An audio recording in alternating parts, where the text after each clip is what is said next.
네, 듣기만 해도 성령 충만해지는 것 같습니다. 우리 아름다운 찬양으로 영광 돌린 코람데오 찬양대를 위해서 격려의 박수 부탁드리겠습니다.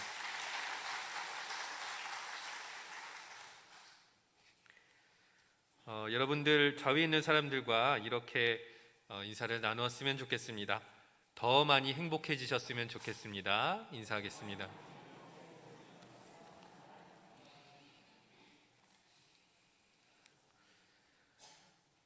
행복이라는 단어처럼 가슴을 설레게 만드는 단어는 없습니다. 1년에도 수차례 날마다 혹은 매 순간마다 행복을 떠올릴 수밖에 없는 것이 저희들의 삶일 텐데, 그 중에서도 특별히 5월은 행복이라는 단어를 유달리 많이 떠올리는 그러한 달인 것 같습니다. 특별히 5월은 가정의 달이고, 가정을 통해서 행복을 또 되찾고 또 누릴 수 있는 저와 여러분들이 되었으면 좋겠습니다. 여러분들은 특별히 가정을 생각하면 어떠한 꿈과 소망이 있으십니까? 아마 거의 대부분은 우리 가정이, 그리고 우리 가족이 행복했으면 좋겠다라는 생각을 많이 하실 것 같습니다. 왜냐하면 실제로 이 가정이라고 하는 것이 우리 행복의 모체가 되기 때문입니다.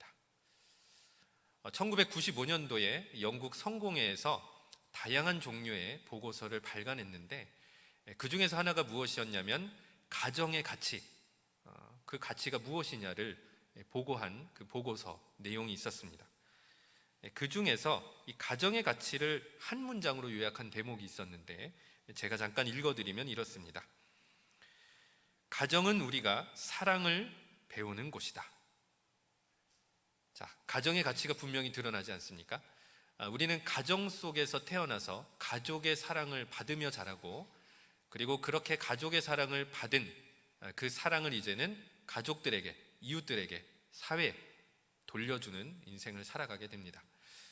그렇게 사랑을 나누고 사랑을 받고 사랑을 베풀면서 진정한 행복이 무엇인지를 우리는 떠올리고 또 경험하고 누리게 되는 것입니다. 잠깐 시 하나를 소개를 해드리도록 하겠습니다. 시인의 이름은 나태주 시인이고요. 시의 제목은 행복입니다. 읽어드리도록 하겠습니다. 저녁 때 돌아갈 집이 있다는 것, 힘들 때 마음속으로 생각할 사람이 있다는 것, 외로울 때 혼자 부를 노래가 있다는 것. 아주 간단한 세 줄의 시인데요, 이 세 줄 중에서 첫 번째 두 행, 바로 여기에 가족과 가정에, 그리고 그 행복이 연결되어 있다는 것을 우리는 직감할 수가 있는 것입니다. 돌아갈 집이 있다는 것은 결국에는 내가 집으로 돌아갔을 때 나를 맞이해주고 나를 위로해주고 격려해주고 반가이 반겨주는 그런 사람이, 그런 가족이 있다는 뜻이기도 하기 때문이고요. 힘들 때 내가 누군가를 마음속으로 떠올린다라고 했을 때 제일 먼저 떠올릴 수 있는 사람들은 누굴까요? 친한 친구들도, 이웃들도, 선후배도 있겠지만 아무래도 나를 사랑해 주시고 격려해 주시는 어머니, 아버지, 내 배우자, 또 나에게 힘이 되는 자녀들을 생각하는 것 아니겠습니까? 결국에는 행복과 가정이라고 하는 것은 뗄래야 뗄 수 없는 관계인 것이고, 우리가 진정으로 이 땅에서 행복을 누리면서 살아가고자 한다면 가정을 잘 지키고 세워나가는 것이 지름길이다라는 것을 확인하게 되는 것입니다. 그래서 저는 오늘 말씀을 통해서 이 가정의 행복을 지킬 수 있는 방법을 여러분들과 함께 나누어 보려고 합니다. 먼저 우리가 읽었던 본문 잠언 17장 1절 말씀을 제가 다시 한번 여러분들에게 읽어드리도록 하겠습니다. 마른 떡 한 조각만 있고도 화목하는 것이 제육이 집에 가득하고도 다투는 것보다 나으니라. 이 말씀에 보면은요, 크게 두 가지 요소가 서로 대조되는 것을 우리는 확인해 볼 수가 있습니다. 첫 번째 요소는 음식입니다. 제일 처음 나온 단어는 마른 떡 한 조각이고요, 중간에 제육이라는 단어가 나옵니다. 그러니까 마른 떡 한 조각과 제육이라는 단어가 대조되고 있는 본문이라고 할 수가 있고요. 두 번째로 대조되는 것은 가족의 상태입니다. 그래서 앞부분에는 화목하는 것이라는 상태가 나오고, 뒷부분에는 다투는 것이라는 상태가 나오고 있습니다. 그러니까 두 가지 요소가 정확하게 상반된 내용으로 대조되고 있는 본문이 잠언 17장 1절이라고 할 수가 있습니다. 자, 그래서 이 두 요소를 결합해서 정리를 해보면 이런 것이죠. 마른 떡 한 조각만 먹고 사는 그런 가족인데 화목한 것이고, 그런데 어떤 가족은 진수성찬을 베풀고 제육을 먹고 고기 반찬을 먹고 살아가는데도 불구하고 화목하지 않고 다투고 불행한 바로 그러한 가족, 이 두 종류의 가족이 본문에서 정확하게 대조되고 있는 것입니다. 조금 더 이 내용을 구체적으로 살펴보기 위해서 다른 번역본을 읽어드리도록 하겠습니다. 첫 번째 번역본은 새 번역인데 새 번역은 이렇습니다. 마른 빵 한 조각을 먹으며 화목하게 지내는 것이 진수성찬을 가득히 차린 집에서 다투며 사는 것보다 낫다. 두 번째 번역본은 공동 번역입니다. 집에 진수성찬을 차려놓고 다투는 것보다 누룽지를 먹어도 마음 편한 것이 낫다. 마지막 세 번째 번역본은 메시지 성경이 되겠습니다. 빵과 물로 만족하고 평화롭게 사는 것이 잔치상을 차려놓고 다투는 것보다 낫다. 네, 계속해서 무엇이 무엇보다 낫다라고 하는 구조로 개역개정의 번역과 거의 유사한 형식으로 번역이 되어 있습니다. 요점은 아주 분명한데요. 특별히 공동번역에 보면은 이 누룽지를 먹어도 마음 편한 것이 낫다 이러고 있습니다. 누룽지라고 하는 것은 어찌 보면은 최소한의 일용할 양식일 수도 있습니다. 정말 그 한 끼니, 그냥 겨우겨우 한 끼니를 먹을 정도로 가난하고 어렵게 살아가는 그러한 가족의 상태를 말하는 것인데, 설령 그렇게 어렵게 살아가더라도 화목한 것이 더 낫다라는 거죠.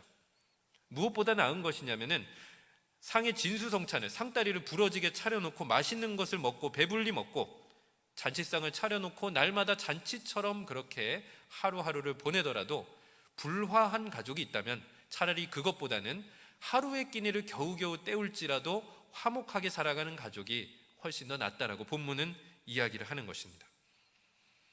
조금 더 본문의 단어를 심화해서 또 내용을 살펴보면은 개역개정 본문에 제육이라는 단어가 후반부에 나오고 있는데 개역 한글 번역으로는 육선이라고 합니다. 이 고기 육자의 반찬 선자를 사용을 하는데, 그러니까 고기 반찬이란 뜻이죠. 그러니까 제육이라고 하는 것은 결국 식탁에 풍성히 차려진 고기 반찬, 이런 것들을 떠올려 볼 수가 있는 것입니다. 히브리어로는 지브해라고 하는 단어를 사용하는데 원형 동사가 제바흐이고 뜻은 무엇이냐면 제사를 드리다 라는 뜻입니다. 이 단어를 좀 주목해 볼 필요가 있는데요. 레위기 7장 11절부터 21절의 말씀을 보면은 어떤 내용이 나오냐면 감사제나 화목제를 드릴 때 규례입니다. 자, 그런데 이 내용 중에서 포함되는 내용이 무엇이냐면 감사제나 화목제는 번제로 드리진 않습니다. 즉 제물을 전부 다 태우진 않습니다. 일부만 드리기 때문에 제물 중에서 남는 부위가 있고 이 남는 부위를 언제까지 어떻게 먹어야 되는지 이것에 대해서 아주 상세한 규례가 레위기 7장에 나오는데, 근데 여기서 하나님께 드리고 남은 이 제물의 고기, 요거를 제바흐라고 하는 단어를 사용한다고 하죠. 자, 그렇기 때문에 이 제육이라는 단어를 쓴다라고 하는 것은 두 가지 정도의 의미를 우리가 첨가해서 생각해 볼 수가 있는 것입니다. 첫 번째로는요, 감사제랑 화목제는 자원제물입니다.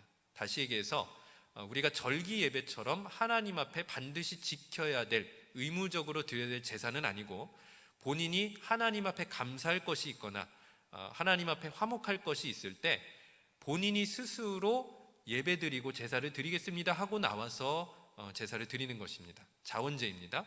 자, 그렇기 때문에 본인이 개인적으로 스스로 그리고 혹은 그 가족이 하나님 앞에 제사를 자원해서 드릴 만한 믿음과 신앙이 뒷받침되어 있다라는 것을 확인해 볼 수가 있고요. 두 번째로는 당연히 제물을 준비해 가야 되는 것이기 때문에 그 제물이라고 하는 것은 보통은 동물 제물이죠. 가축을 얘기하는 겁니다.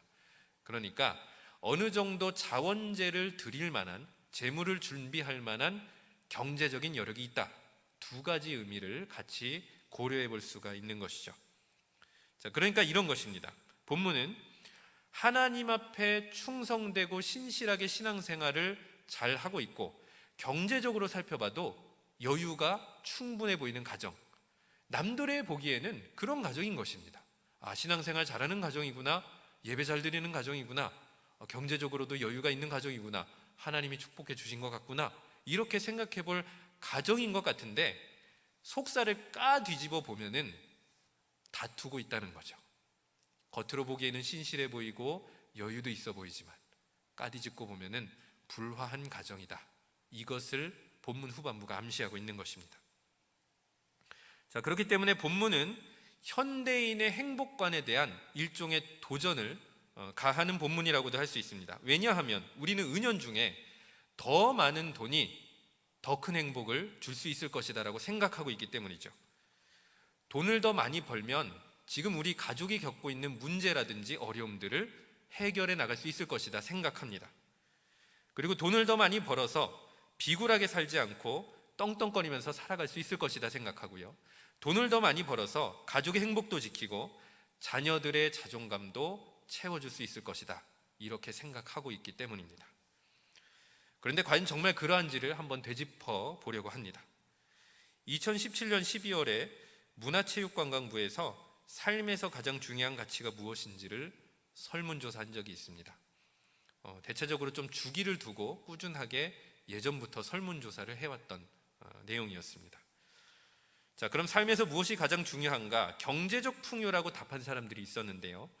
이 1996년에는 질문자 중에서 3%만 경제적 풍요라고 답변을 했는데 2017년 기준으로 18%로 바뀌었다고 합니다.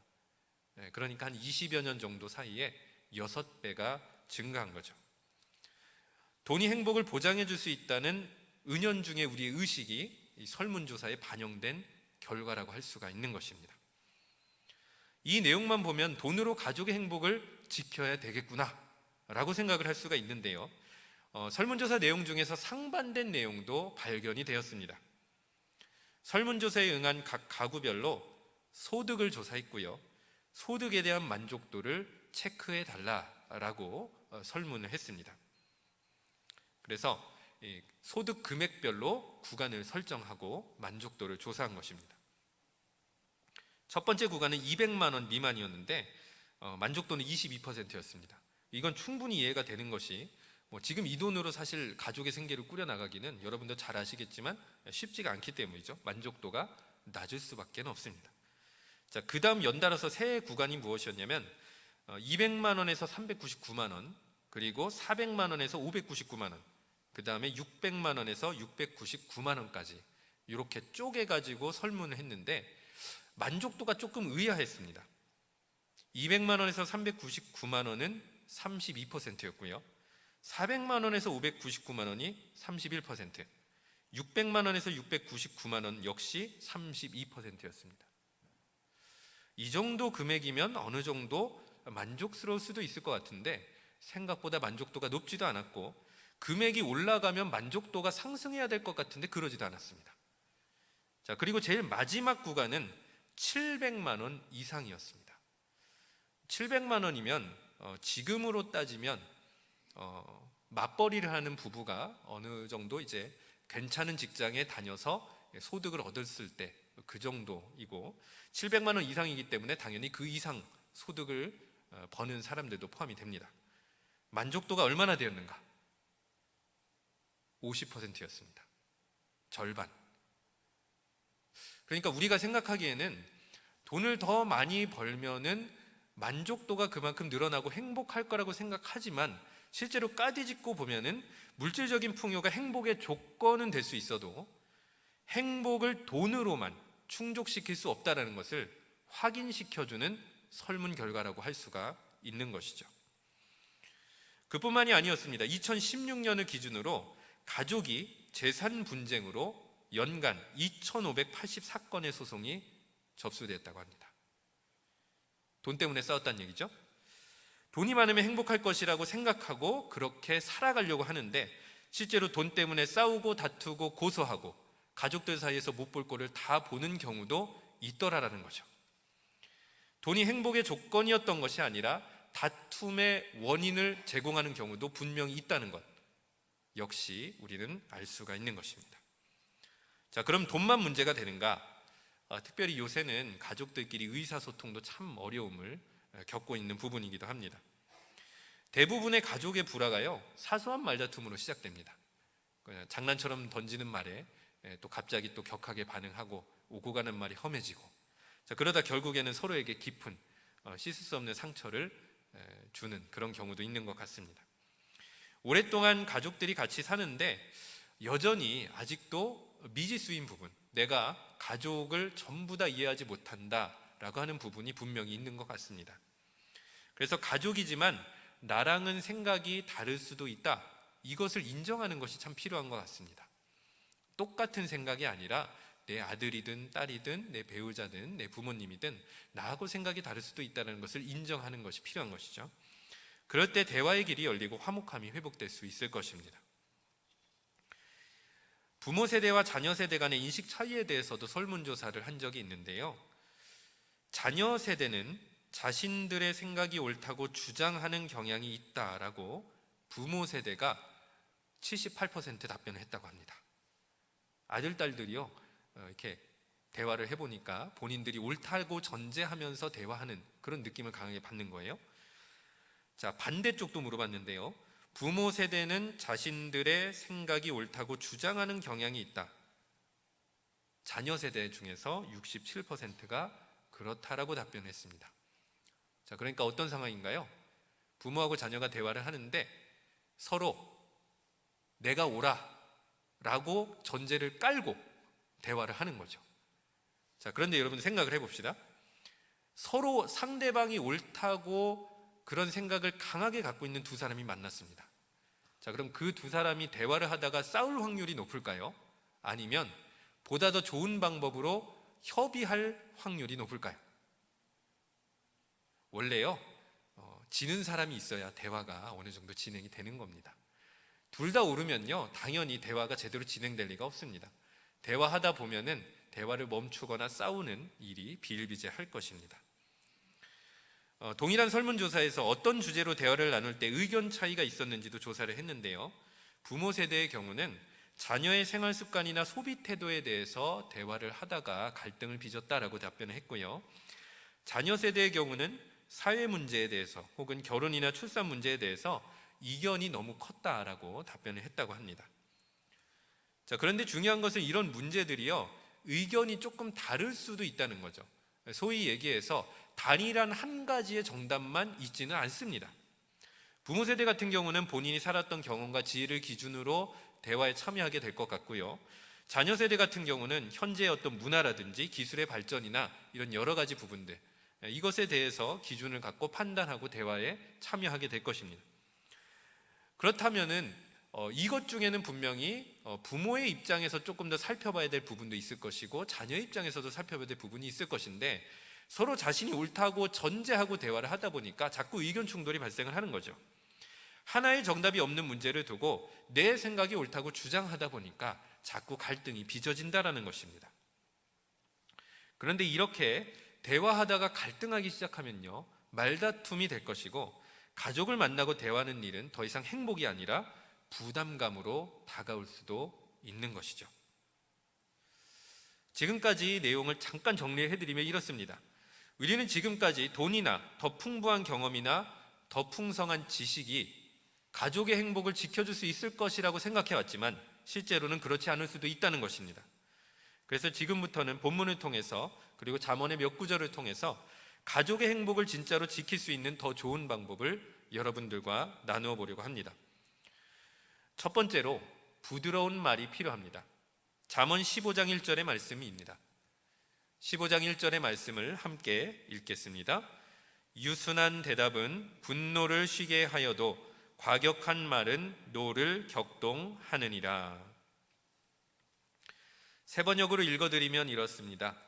부드러운 대답은 분노를 가라앉히지만 거친 말은 화를 돋운다. 자, 그래서 대화를 하게 됐을 때 대화의 내용도 중요하지만요, 대화는 나 자신의 태도가 어떤가, 그리고 내 감정 상태를 다시 얘기해서 뭔가 화가 나고 울끈불끈 하고 있는데 이걸 잘 넘기면서 부드럽고 신사적으로 답변할 수 있는지 이것을 생각해 보아야 되는 것이죠. 오스트리아 출신의 조지 로나라는 사람의 이야기를 잠깐 전해드리겠습니다. 2차 세계대전이 일어났고 갑작스럽게 고향을 등지게 되었습니다. 당시 북유럽 지역은 그래도 전쟁에서 어느 정도 조금 안전한 상황이었기 때문에 오스트리아를 떠나서 스웨덴으로 이주를 하게 되었는데, 문제는 고향을 떠났으니까 돈을 벌어야 되지 않습니까? 생계를 조금 이렇게 생각을 해야 되기 때문에 아무래도 좀 본인이 외국어도 공부를 했었고 좀 자신감이 있었던 모양입니다. 그래서 내가 무역회사에 취업을 해야겠다. 그리고 관련된 회사들을 조사해서 열심히 원서를 써서 보냈다라고 합니다. 그런데 전쟁 중이기 때문에 이게 업무가 제대로 무역 업무가 진행되지는 않았고, 그래서 당연히 전쟁이 끝나면 채용하겠습니다. 조금만 기다려 주십시오. 지금 당장은 어렵겠습니다. 이런 회신이 훨씬 더 많았던 것입니다. 그러던 중에 한 회사에서 좀 다소 긴 편지가 왔는데 내용이 너무 충격적이었습니다. 내용은 이러했습니다. 당신은 우리 사업을 잘못 알고 있습니다.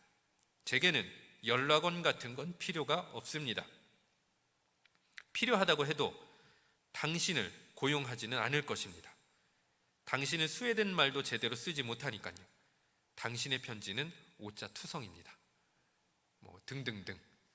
그러니까 어찌 보면 굉장히 좀 소위 얘기해서 뭐가 좀 팔린 편지인 것이죠. 본인의 이제 빈약한 스웨덴어 지식도 다 드러나게 됐고, 그냥 고용 안 한다고 하면 되는데 이렇게 면박까지 줄 정도니까 당연히 마음이 어떻겠습니까? 이 조지 로나의 마음이 열이 받은 거죠. 화가 난 겁니다. 그래서 이걸 해결을 하려면 내가 내 마음을 담아서 아주 장문의 항의 편지를 써야겠다. 기필코 내가 내 의지를 전달해야겠다라고 생각을 하려다 갑자기 이런 생각이 들었다고 합니다. 편지를 보낸 사장님이 나쁘다고 내가 단정할 수 있겠는가? 아마 내가 스웨덴어를 배웠다고는 해도 국어가 아니니까 많이 틀렸을 수도 있을 것이다. 그렇다면 더 열심히 공부를 해야겠구나. 사장이 의도하지는 않았을지라도 나를 깨우쳐 준 것이 아닌가? 그렇다면 그분은 나에게 도움을 준 분이다. 단지 그 사람의 말투가 공격적이고 마음에 들지 않는다는 사실이 내가 진 빛을 바꾸지는 않는 것이다. 그러니 그에게 고맙다는 편지를 써야겠다. 그래서 다음과 같이 편지를 보냈다고 합니다. 저에게 회답을 쓰시는 수고를 하신 데 대해서 특히 대리인이 필요 없는데도 불구하고 회답하신 친절에 진심으로 감사드립니다. 귀사를 잘못 알고 있었던 점도 사과를 드립니다.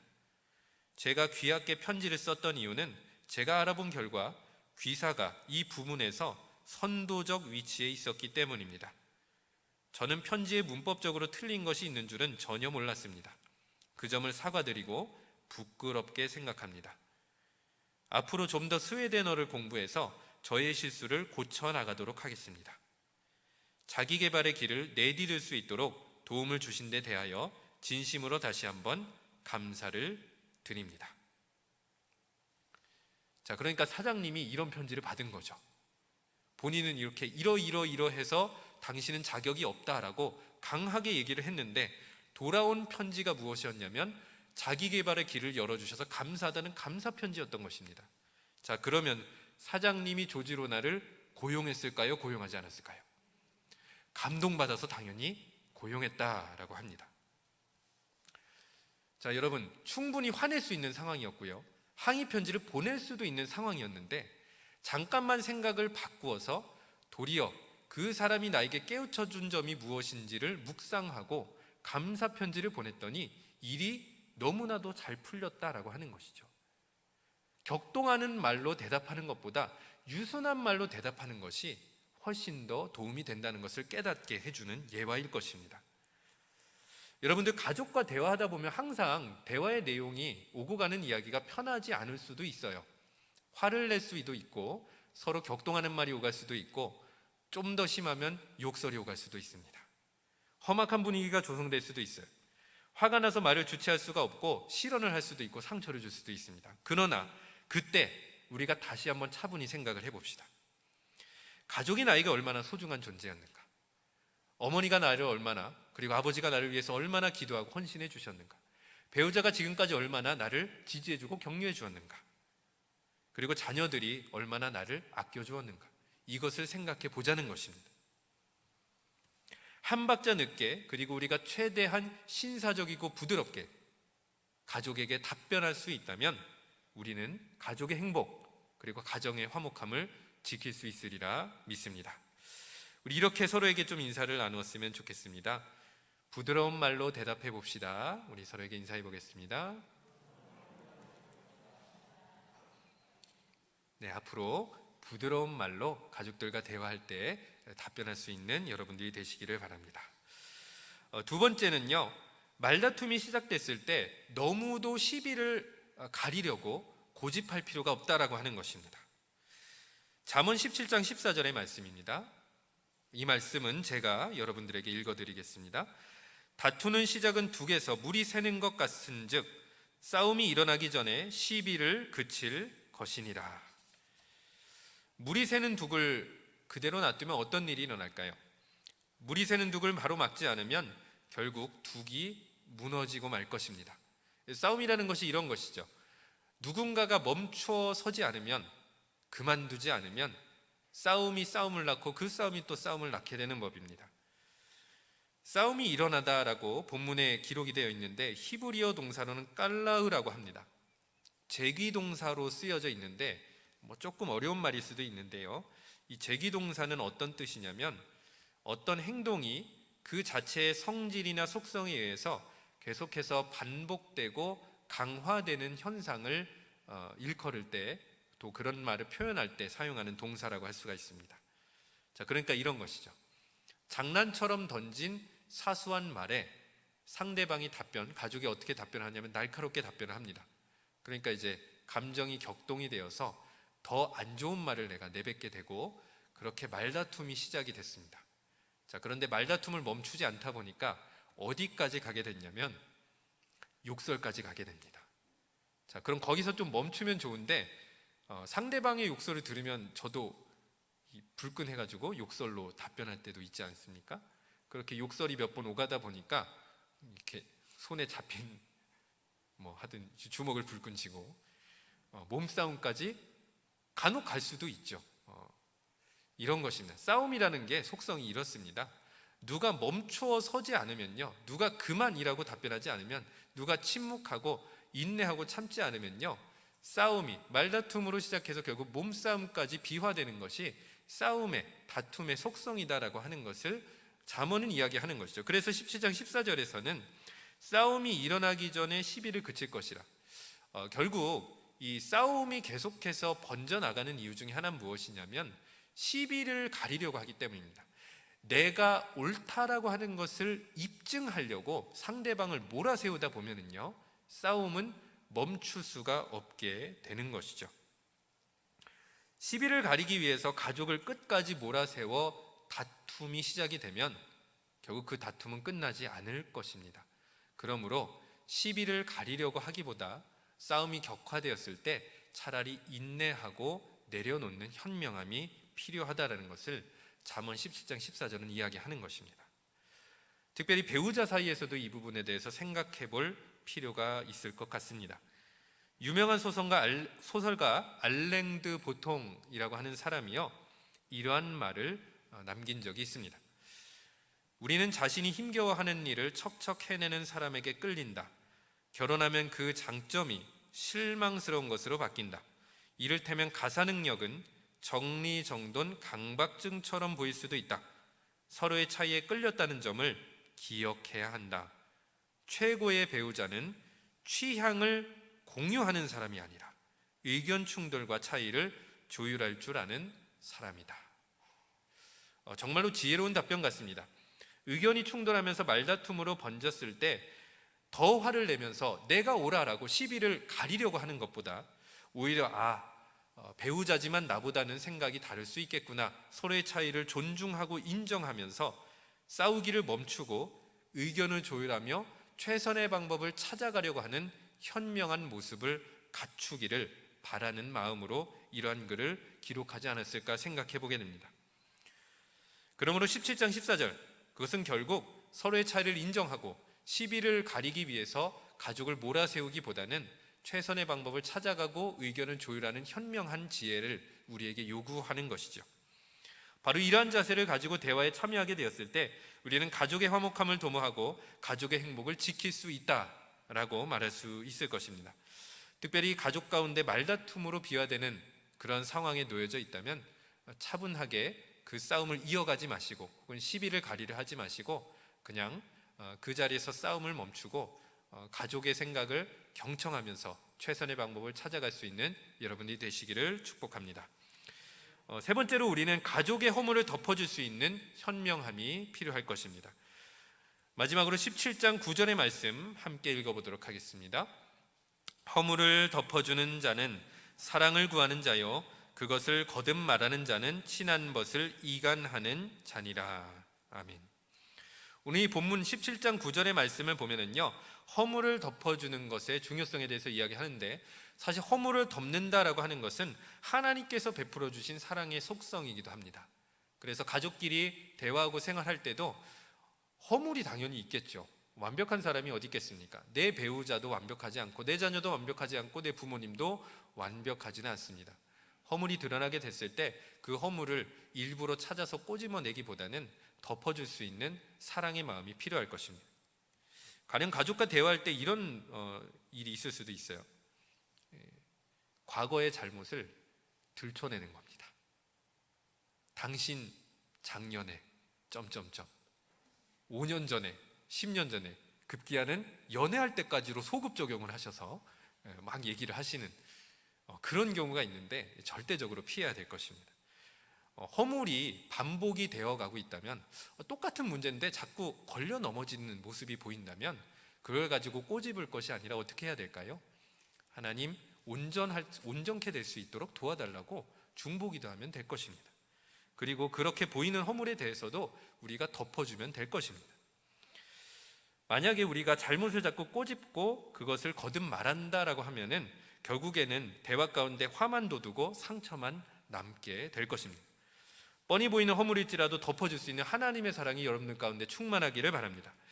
그렇다면 오히려 그 사랑 속에서 하나님의 은혜를 가족이 경험하게 될 줄로 믿습니다. 말씀을 마무리하겠습니다. 잠언은 큰 틀에서 지혜로운 자와 미련한 자를 대조합니다. 이 틀로 본문을 재해석해보면 풍요롭게 살아도 다투는 가정, 바로 이러한 가정은 미련한 가정이다라고 할 수가 있을 것이고, 다소 가난해도 화목한 가정은 지혜로운 가정이다라고 해석을 해볼 수가 있을 것입니다. 여러분들은 가정의 달을 맞이해서 어떤 가정이 되기를 소망하십니까? 돈이나 경험이나 지식으로 가족의 행복을 온전히 지킬 수 없다면 오늘 본문의 말씀을 통해서 우리는 깨닫게 됩니다. 더 많은 사랑으로 가족의 행복을 지켜나갈 수 있다는 것이죠. 더 많이 사랑하는 가정이 된다면 마른 떡 한 조각을 나눠 먹는 가정이라도 행복한 가정이 될 것입니다. 이와 같은 가정 되기를 간절히 바랍니다. 더 많은 사랑을 표현할 수 있는 방법 중에 하나는 더 좋고 선한 말을 해주는 것입니다. 가족의 행복을 지키는 3가지 방법 중에는 말에 대한 것이 많습니다. 부드럽게 답변하고 다투기 시작할 때 인내하고 허물을 감싸주는 사랑의 말을 건네는 것이죠. 이 모든 내용을 품고 있는 중요한 단어가 있습니다. 부모와 자녀 그리고 부부 사이에는 필연적인 미안함이 있습니다. 내색하지는 않지만 모두 이런 생각을 마음에 품고 있는 것 같습니다. 더 많이 해주지 못해서, 더 효도해주지 못해서, 더 함께 하지 못해서 미안하다라고 하는 마음이 자연스럽게 깔려 있는 것이죠. 서로를 향한 미안함을 헤아려주고 격려해주기만 해도 가족들 사이의 다툼은 줄고 화목해질 것입니다. 그 말은 바로 이것입니다. 감사합니다. 사랑합니다. 5월이 가기 전에 더 많은 사랑을 담아서 감사합니다. 사랑합니다. 이 말을 가족들에게 들려주고 더 나은 행복을 찾게 되는 성도님들 되시기를 축복합니다. 기도하겠습니다. 가정을 세워주신 하나님 아버지, 더 큰 사랑으로 감사와 사랑의 말을 전하며 가족의 행복을 지키며 살아갈 수 있도록 역사하여 주시옵소서. 물질 때문에 가족관계가 상하지 않도록 돌보아 주시고 다투어 이기려 하기보다 양보하며 화목하는 행복한 가정이 될 수 있도록 인도하여 주시옵소서. 의견의 차이가 보일 때마다 시비를 하나님께 맡기고 서로를 이해하며 최선의 방법으로 조율할 수 있는 지혜를 부어 주시옵소서. 이 모든 말씀 우리 주 예수 그리스도의 이름으로 기도드립니다. 아멘.